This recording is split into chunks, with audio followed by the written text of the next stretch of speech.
ಈ ಭೂಮಿ ಮೇಲಿನ ಸೃಷ್ಟಿ ಕಾರ್ಯವನ್ನು ನೆರವೇರಿಸಲು ಬ್ರಹ್ಮನು ತನ್ನ ಮನಸ್ಸಿನಿಂದ ಸೃಷ್ಟಿಸಿದ ಮಹರ್ಷಿಗಳಲ್ಲಿ ಪುಲಸ್ತ್ಯರು ಒಬ್ಬರು. ಇವರು ಸ್ವಯಂಭೂ ಮನ್ವಂತರದ ಸಪ್ತಋಷಿಗಳಲ್ಲಿ ಒಬ್ಬರು. ಇದೇ ಮೊದಲನೆಯ ಮನ್ವಂತರ. ಅದರಲ್ಲಿ ಮರೀಚಿ, ಅತ್ರಿ, ಪುಲಹ, ಪುಲಸ್ತ್ಯ, ಕತೃ, ಅಂಗೀರಸ ಮತ್ತು ವಸಿಷ್ಠರು ಈ ಮನ್ವಂತರದ ಸಪ್ತಋಷಿಗಳು. ಕರ್ದಮ ಪ್ರಜಾಪತಿಯು ಬ್ರಹ್ಮನಿಂದ ಆಜ್ಞಾಪಿತನಾಗಿ ಸರಸ್ವತಿ ನದಿಯ ತೀರದಲ್ಲಿ ಕೆಲವು ವರ್ಷಗಳ ಕಾಲ ತಪಸ್ಸನ್ನು ಮಾಡಿದ ನಂತರ ದೇವಹೂತಿಯನ್ನು ಪತ್ನಿಯಾಗಿ ಸ್ವೀಕರಿಸಿದನು. ಇವರ ಮಗಳಾದ ಹವಿರ್ಬುಕ ಎಂಬುವಳನ್ನು ಪುಲಸ್ತ್ಯರು ಮದುವೆಯಾದರು. ಇವರಿಗೆ ಇಲ್ವಿಲ, ಪ್ರೀತಿ, ಸಂಧ್ಯಾ, ಪ್ರತೀಕ್ಷಾ ಮುಂತಾದ ಪತ್ನಿಯರು ಇದ್ದರೆಂದು ಹೇಳುತ್ತಾರೆ. ಹಾಗೂ ಇನ್ನೊಂದು ಮೂಲದ ಪ್ರಕಾರ ಇವೆಲ್ಲವೂ ಒಬ್ಬಳೇ ಪತ್ನಿಯ ಹೆಸರು ಎಂದು ಹೇಳುತ್ತಾರೆ. ಪುಲಸ್ತ್ಯರಿಗೆ ಇಲ್ವಿಲ ಎಂಬ ಪತ್ನಿಯಲ್ಲಿ ವೈಶ್ರವಣನೆಂಬ ಪುತ್ರನು ಜನಿಸಿದನು. ವೈಶ್ರವಣನೇ ಕುಬೇರನು. ಇವನು ಚಿಕ್ಕ ವಯಸ್ಸಿನಲ್ಲಿ ತಂದೆಯನ್ನು ಬಿಟ್ಟು ಬ್ರಹ್ಮನನ್ನು ಆಶ್ರಯಿಸಿದನು.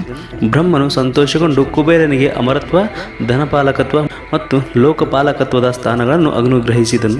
ಇದ್ದ ಒಬ್ಬನೇ ಮಗನು ತಮ್ಮನ್ನು ಬಿಟ್ಟು ಹೋದ ಕಾರಣಕ್ಕಾಗಿ ಪುಲಸ್ತ್ಯರು ಕೋಪಗೊಂಡು ಪ್ರತೀಕಾರಕ್ಕಾಗಿ ತಮ್ಮ ದೇಹದಿಂದ ಮತ್ತೊಂದು ದೇಹವನ್ನು ಸೃಷ್ಟಿಸಿದರು.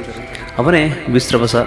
ವಿಶ್ರವಸನು ಕುಬೇರನನ್ನು ಘಾಸಿಗೊಳಿಸಲು ಸಿದ್ಧನಾದನು. ಅಷ್ಟರಲ್ಲಿಯೇ ತಂದೆಯ ಕೋಪಗೊಂಡು ಪ್ರತೀಕಾರಕ್ಕಾಗಿ ದೇಹಾಂತರದಿಂದ ಬರುತ್ತಿದ್ದನೆಂದು ತಿಳಿದು ಕುಬೇರನು ಅವರ ಕೋಪಶಮನಕ್ಕಾಗಿ ಮತ್ತು ಅನುಗ್ರಹಕ್ಕಾಗಿ ಎತ್ತಿಸಿ 3 ರಾಕ್ಷಸ ಸ್ತ್ರೀಯನ್ನು ಅವರ ಸೇವೆಗೆಂದು ಕಳುಹಿಸಿಕೊಟ್ಟನು. ರಕ್ಷೋಗಣಗಳಿಂದ ಪರಿವೃತವಾದ ಲಂಕಾರಾಜ್ಯವನ್ನು ಬ್ರಹ್ಮನಿಂದ ಕೊಡಲ್ಪಟ್ಟಿತ್ತು. ಇಚ್ಛೆ ಬಂದಲ್ಲಿಗೆ ಹೋಗಬಹುದಾದ ಪುಷ್ಪಕವೆಂಬ ವಿಮಾನವನ್ನು ಚತುರ್ಮುಖನು ಕುಬೇರನಿಗೆ ಕೊಟ್ಟಿದ್ದನು. ಯಕ್ಷರ ನಾಯಕತ್ವವನ್ನು ರಾಜರಾಜನೆಂಬ ಬಿರುದನ್ನು ಅವನ ಬ್ರಹ್ಮನಿಂದ ಪಡೆದನು. ಆದ್ದರಿಂದ ಅವನು ರಾಕ್ಷಸ ಸ್ತ್ರೀಯಲ್ಲಿ ಸುಂದರಿಯರು, ಸುಶೀಲೆಯರು ಆಗಿದ್ದವರನ್ನು ತಂದೆಯ ಬಳಿ ಕಳಿಸಿದರು.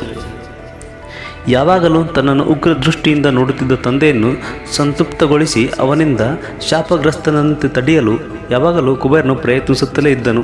ಕುಬೇರನಿಂದ ಕಳಿಸಲ್ಪಟ್ಟ 3 ರಾಕ್ಷಸ ಸ್ತ್ರೀಯರು ಪರಸ್ಪರ ಸ್ಪರ್ಧೆಗಿಳಿದವರಂತೆ ಮಹಾತ್ಮರಾದ ಪುಲಸ್ತ್ಯರ ಸೇವೆಯನ್ನು ಮಾಡುತ್ತಿರುತ್ತಾರೆ.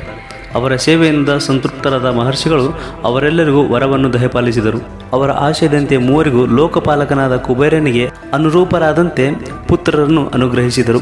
ಅತ್ಯಂತ ಬಲಶಾಲಿಗಳಾದ ರಾವಣ, ಕುಂಭಕರ್ಣ, ಪುಷ್ಪೋತ್ಕಟ ಎಂಬ ರಾಕ್ಷಸ ಸ್ತ್ರೀಯಲ್ಲಿ ಜನಿಸಿದರು. 2ನೇಯವರಾದ ಮಾಲಿನಿ ಎಂಬುವರಲ್ಲಿ ವಿಭೀಷಣ ಜನಿಸಿದನು. 3ನೇಯವಳಾದ ರಾಖ ಎಂಬುವರಲ್ಲಿ ಕರನೆಂಬ ಪುತ್ರನು ಶೂರ್ಪನಖಿ ಎಂಬ ಪುತ್ರಿಯು ಪಡೆಯುತ್ತಾಳೆ. ಇವರಲ್ಲಿ ರಾವಣನೇ ಹಿರಿಯನು. ಅವನಿಗೆ ಕುಬೇರನನ್ನು ತಂದೆಗೆ ಮಾಡಿದ ಅನ್ಯಾಯವು ತಿಳಿಯಿತು. ತಾನು ತಪಸ್ಸು ಮಾಡಿ ಬ್ರಹ್ಮನಿಂದ ವರವನ್ನು ಪಡೆದ ಕುಬೇರನನ್ನು ಜಯಿಸಿ ಅವನಿಂದ ಲಂಕಾಧಿಪತ್ಯವನ್ನು, ಪುಷ್ಪಕ ವಿಮಾನವನ್ನು ಕಿತ್ತುಕೊಂಡನು. ಒಮ್ಮೆ ರಾವಣನು ಕಾರ್ತವೀರ್ಯನನ್ನು ಕೆಣಕುತ್ತಾನೆ. ದತ್ತಾತ್ರೇಯನ ಭಕ್ತನು ಸಹಸ್ರಭಾವವಾದ ಕಾರ್ತವೀರ್ಯನು ರಾವಣನನ್ನು ಕ್ಷಣಮಾತ್ರದಲ್ಲಿ ಜೀವಂತವಾಗಿ ಸೆರೆಹಿಡಿದು ಬಂಧಿಸಿಟ್ಟನು.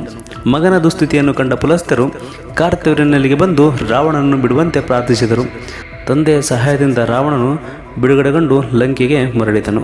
ವಸಿಷ್ಠರ ಪುತ್ರರಾದ ಶಕ್ತಿಯನ್ನು ಕಲ್ಮಾಶಪಾದನು ಕೊಂದು ತಿಂದು ಬಿಡುತ್ತಾನೆ. ಕಲ್ಮಾಶಪಾದನು ಮೊದಲು ರಾಜನಾಗಿದ್ದವನು, ಶಾಪದಿಂದ ರಾಕ್ಷಸನಾದನು. ಶಕ್ತಿಯ ಪುತ್ರರು ಪರಾಶರರು. ಅವರಿಗೆ ಅವರ ತಾಯಿಯಿಂದ ಈ ವಿಷಯ ತಿಳಿದು ಕುಪಿತರಾದ ಪರಾಶರರು ರಾಕ್ಷಸ ಯಾಗವನ್ನು ಮಾಡಿ ಭೂಮಿಯಲ್ಲಿರುವ ಎಲ್ಲ ರಾಕ್ಷಸರನ್ನು ನಾಶಗೊಳಿಸುವುದಾಗಿ ಸಂಕಲ್ಪ ಮಾಡಿದರು. ಆದರೆ ಇಂತಹ ಯಾಗವು ಬ್ರಾಹ್ಮಣರಿಗೆ ಶೋಭೆ ತರುವುದಿಲ್ಲ. ರಾಕ್ಷಸ ಸಂಹಾರವು ಕ್ಷತ್ರಿಯರ ಕರ್ತವ್ಯವೆಂದು ಋಷಿಗಳು ಅಭಿಪ್ರಾಯವಾಗಿತ್ತು. ಅವರೆಲ್ಲರೂ ಸೇರಿ ಪುಲಸ್ತ್ಯರಿಗೆ ಈ ವಿಷಯ ತಿಳಿಸಿದರು. ಹೇಗಾದರೂ ಮಾಡಿ ಈ ಕಾರ್ಯದಿಂದ ಪರಾಶರನ್ನು ವಿಮುಖಗೊಳಿಸಿ ಎಂದು ಕೇಳಿಕೊಳ್ಳುತ್ತಾರೆ. ಪುಲಸ್ತ್ಯರು ಪರಾಶರಿಗೆ ಬ್ರಾಹ್ಮಣರ ಕೋಪ ದ್ವೇಷಗಳನ್ನು ಗೆಲ್ಲಬೇಕು, ಅವುಗಳಿಗೆ ಅವಕಾಶ ಕೊಡಬಾರದು. ಬ್ರಾಹ್ಮಣರ ಕೋಪ ದ್ವೇಷಗಳನ್ನು ಗೆಲ್ಲಬೇಕು, ಅವುಗಳಿಗೆ ಅವಕಾಶ ಕೊಡಬಾರದು ಎಂಬುದು ತಿಳಿಸುತ್ತಾರೆ. ಅವರ ಉಪದೇಶದಿಂದ ಶಾಂತ ಮನಸ್ಕರಾದ ಪರಾಶರ ತಮ್ಮ ರಾಕ್ಷಸ ಯಾಗವನ್ನು ವಿಮುಖಗೊಳಿಸುತ್ತಾರೆ. ಒಂದು ಸಲ ಭೀಷ್ಮನು ಹಿಮವತ ಪರ್ವತದಲ್ಲಿ ಋಷಿ ಮಹರ್ಷಿಗಳೊಡನೆ ಕೆಲವು ದಿನಗಳ ಕಾಲ ಪಿತೃ ಕರ್ಮಾಂಗ ನಿಯಮಾನುಸಾರವಾಗಿ ವಾಸಿಸುತ್ತಾ ಅನುಷ್ಠಾನ ತತ್ಪರನಾಗಿದ್ದನು. ಆ ಸಮಯದಲ್ಲಿ ಪುಲಸ್ತ್ಯ ಮಹರ್ಷಿಗಳು ಅಲ್ಲಿಗೆ ಬಂದರು. ಭೀಷ್ಮನು ಅವರನ್ನು ಯಥಾವಿಧಿಯಾಗಿ ಸತ್ಕರಿಸಿ ಪುಲಸ್ತ್ಯರು ಭೀಷ್ಮನ ವಿನಯ, ಜಿತೇಂದ್ರಿಯತೆ ಮತ್ತು ಧರ್ಮಾಚರಣೆಯಿಂದ ಸಂತುಷ್ಟರಾದರು. ಅಂತಹ ವಿಶೇಷ ಗುಣಗಳು ಭೀಷ್ಮನಲ್ಲಿ ಇದ್ದುದರಿಂದಲೇ ಅವನಿಗೆ ಪುಲಸ್ತ್ಯರು ತಾವಾಗಿಯೇ ಬಂದು ದರ್ಶನವಿತ್ತರು. ಅವರ ಸಾಮಾನ್ಯವಾಗಿ ಯಾರಿಗೂ ಕಾಣಿಸಿಕೊಳ್ಳುವುದಿಲ್ಲ. ಅವರು ಭೀಷ್ಮನ ಅಸಾಧಾರಣ ಧರ್ಮ